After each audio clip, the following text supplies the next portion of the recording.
السلام علیکم ورحمۃ اللہ وبرکاتہ۔ حدیث کے اسباق کا سلسلہ جاری ہے۔ آج سبق نمبر 27 جس کا عنوان ہے طواف کرنے والوں کی فضیلت، کعبۃ اللہ کا طواف کرنے والے۔ ایک حدیث میں حضرت عبداللہ ابن عباس رضی اللہ تعالیٰ عنہما سے مروی ہے کہ حضور اکرم صلی اللہ علیہ وسلم نے ارشاد فرمایا کہ خانہ کعبہ کو 70,000 فرشتے گھیرے رہتے ہیں، اور ان لوگوں کے لیے جو طواف کرتے ہیں اور نماز پڑھتے ہیں، یہ فرشتے ان لوگوں کے لیے استغفار کرتے ہیں۔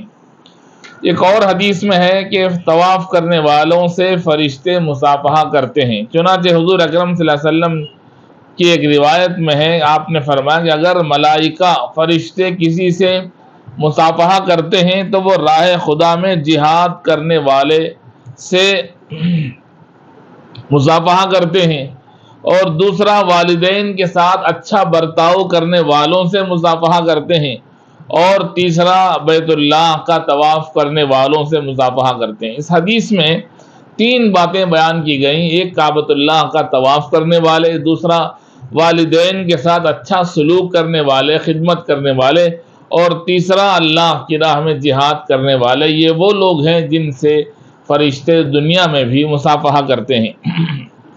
ایک اور حدیث میں ہے، ام المؤمنین حضرت عائشہ رضی اللہ عنہا سے مروی ہے، حضور اکرم صلی اللہ علیہ وسلم نے ارشاد فرمایا کہ اللہ تعالیٰ طواف کرنے والوں پر فخر فرماتے ہیں جو دیوانہ وار کعبۃ اللہ کا چکر لگاتے ہیں، طواف کرتے ہیں، ایک عاشقانہ عمل جو کرتے ہیں، اللہ تعالیٰ ان کے اس عمل پر، طواف کرنے والوں پر اللہ تعالیٰ فخر فرماتے ہیں۔ چنانچہ یہ فضیلتیں ان لوگوں کی ہیں کہ جو کعبۃ اللہ کا طواف کرتے ہیں۔ اللہ تعالیٰ ہمیں بھی بار بار، آپ کو بھی بار بار کعبۃ اللہ کا طواف کرنے کی اور یہ سعادتیں، برکتیں، یہ فضیلتیں حاصل کرنے کی توفیق عطا فرمائے۔ السلام علیکم ورحمۃ اللہ وبرکاتہ۔